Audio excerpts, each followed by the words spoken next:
Hey guys, thanks for joining me for another Dissidia Final Fantasy Opera Omnia video. Today we're going to do a character guide on Jack. So, Jack is an interesting character because he's always been known more for his call probably than actually using him in the party. So we'll talk about him in here and you'll kind of see how he works, but he's a super basic character, very, very simple kit.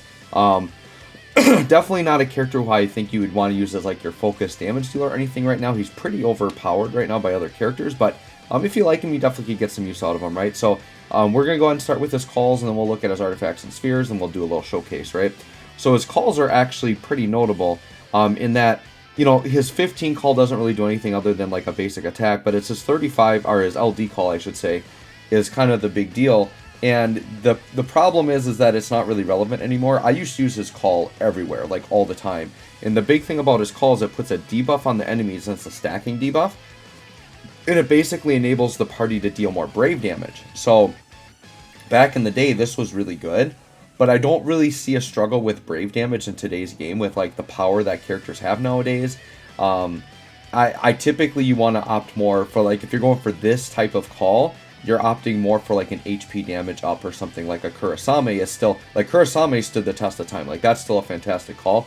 But Jack, I think, has fallen off as a call just because brave damage, I feel like, isn't as important as it used to be. But if you want a brave damage up call, this is a good one. I think it's like a 30% up, something like that. So pretty good. So let's go ahead and look at Jack himself. Now my Jack here, he's sporting the axe. You gotta love that that axe equip on right there, right?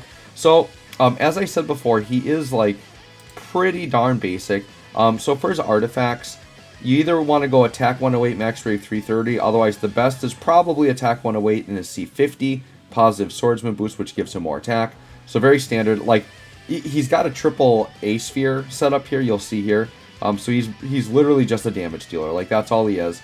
So on your A slots here, just give him attack and brave damage in whatever ways you want to or can.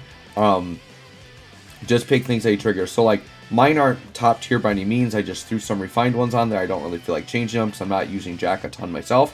So Science Sphere. Attack a broken target, get attack and, you know, brave up, or brave exceed, or whatever. Cloud's got a pretty good one. It's a good brave damage up one, right? Like, Cloud's got one of the better just straight up brave damage ups in the game. And I have Raijin as a physical damage sphere, right? If you want to, like, really, really optimize, then you want to go with your big fat, you know, 10 to 15% attack ups, 10 to 15, you know, percent brave damage ups, or you go with the, whatchamacallit sphere, the one I always say, is it his own sphere? Yeah, is it his own, the sphere, hold on. Yeah, I think I'm referring to his own sphere, which is brave damage and attack, right? That's Jack's sphere. I think I threw myself off because I'm not used to actually showcasing them, and I'm always talking about the sphere. Hold on, I just gotta like stop myself from going crazy. But yeah, I think it's the Jack sphere I always talk about, right? Oh yeah, I got 24 of them. I just refined a whole a whole chunk of them. So yeah, the Jack sphere. So his own sphere is really, really good on himself. And it is stackable, so you can stack a bunch of them. So I could just, you know, since I ground up like 24 of these, I talk about it so much, I could go ahead and just throw 3 of these on him if I really wanted to. Yeah, so brave damage and attack, pretty good combo there, right? So his own sphere is an indication as to what he wants. So yeah, go with that for your A slot, brave damage and attack. And then, like I said, attack 108 and the C50. Let's hop into the showcase here. Pretty simple character. I probably don't need to have Tifa here, but sure, we'll have Tifa there. I don't know. Let's bring Bartz in. Sure, we'll bring Bartz in.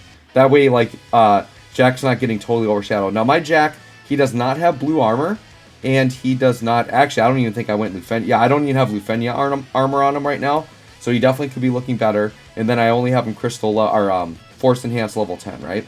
So let's go ahead and hop in so you guys can see how the kit works. Now... The thing is with Jack is that he does want to break or attack broken targets.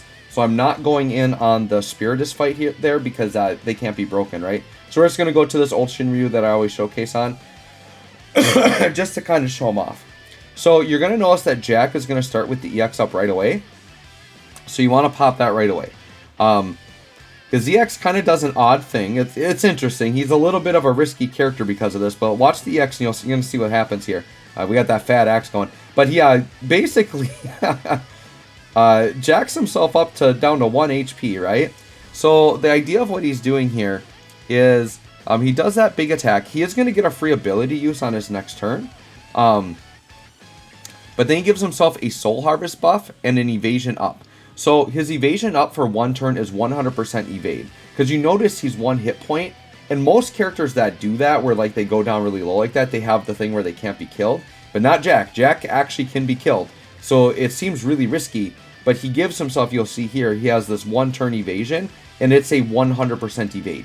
So he literally can't be hit. The thing you have to be careful of though, is a lot of bosses these days are doing attacks that can't be evaded. So you really could set yourself up for a quick kill if you're not careful about that, right? So he's got that. The Soul Harvest buff gives him 60% evasion, and then after attacking, he heals 80% of the damage dealt to his HP up to a max of 35% of his HP. So what you're going to see here is because of this Soul Harvest buff that he has on, he's basically, when he attacks, at the end of his attack, he's going to gain a bunch of HP back. So the idea here is that Jack would evade out while he's in danger, and then hopefully can have some turns to heal back, right? And as long as Jack doesn't have a turn, like, he's just going to dodge all these, right? So like Luna Freya, I'll break them in, well, I think this is an AoE attack, but I was actually trying to break them in the incorrect order. Because now what's going to happen is Jack's evade is going to fall off. Luckily, they're not targeting him, so it doesn't matter. But any attack he does now,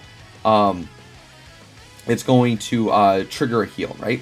So now he's going to get a free skill use. So you could use the AA if you want the AA. Sure, I'll take the free AA here. Otherwise, you would just probably do the 15 or 35, right? And so let's go through each attack. So let's start with Ninja Slice, and we'll pop that one off. Ninja Slice, I believe, is the single target. Yep. So basically, he's kind of got that standard setup where one is a single target and one's an AoE. And you see he got a little bit of a heal there. So he went from 1 HP almost to full heal, like, instantly. So it seems really dangerous that he goes down to 1 hit point, but as long as the enemies are evadable, it's really fine, because then he's just going to heal himself right back up, right? So Ninja Slice does do guaranteed crits as long as Jack isn't being targeted by the enemy, and it does do a 50% brave damage up if it's our critical brave damage up, right? So he is kind of built on that crit mechanic a little bit. Then he gets a buff called Every Ounce of Strength, and it just an attack max brave up. Very simple, right? Let's go ahead and do Lightning Flash next. This is going to be the AoE, so if you need AoE damage, then you do this one. Now you're going to notice he gets a follow-up called Deliverance. That triggers from his LD 35 or 15 if he breaks or attacks a broken target. He follows up with Deliverance, and you see after 2 attacks now he's back to full heal. So not too bad, right? So as long as you manage that, you know, excuse me, you know when he can dodge, when he can't dodge, then you're going to be good to go there, right? That one also does critical brave damage up 50% and gives him that same buff I just talked about, right? So Jack is up again. Oh, so the other thing I'm forgetting to mention here is, so you notice how Jack's getting like a bunch of turns in a row? Okay, so I should mention why that's happening. So the follow-up he's getting is called Deliverance. What this does is it moves Jack's next turn to right before the enemy. So that's what's kind of a cool, intricate thing about him, is he can keep jumping in front of the enemies as long as he's doing Deliverance, right? Let's go ahead and pop the LD here. So this is Piercing Gleam. And the big thing is this puts that debuff on the enemies, right? That I was talking about earlier. So we'll watch the attack go through there. There's the Deliverance. And you see Jack's turn just shoves right up in front of the enemy. So as long as I'm targeting the A enemy there, he's going to go in front. So Jack really can spam a lot of turns and be pretty nasty that way, right? So on the LD, it is an instant break. So no matter what, it will break the enemies. And then it also has critical brave damage up, does some brave gains on it. And then it does the Katana Wounds debuff to the enemy. So it is a stacking buff that does a defense down that increases as the stacks go up, and brave damage taken as the stacks go up. So when the stacks are fully built up, it's a 30% brave damage taken and then 50% defense down. And then basically anytime they take brave or HP damage once per turn, the stacks will go up, right? So what I can do here is now I'm back into EX. So sure, let's use EX. Now this I don't believe will trigger Deliverance, so the enemies will get a turn after this. Yep, so now the enemies get turns. So they'll kind of do their thing. But you see the stack went up to 2 when we attack them, right? So we'll let Bartz take a turn. We'll let Luna Freya go here. And once again, Jack's got the evade on, so it doesn't really matter what they do. He's just going to evade through. So that's basically it. That's his kit. He's very simple. So it's literally use the X, he gets some good buffs, goes down to 1 HP, uses 15 and 35, you heal back, you get that Deliverance follow-up. He can literally spam turns if you hit the right enemy, right? He'll just keep spamming in front. You're going to miss Jack there, right? Very good. The other thing you could give to Jack, I didn't mention this with the A spheres, you could realistically give him evade spheres if you wanted to.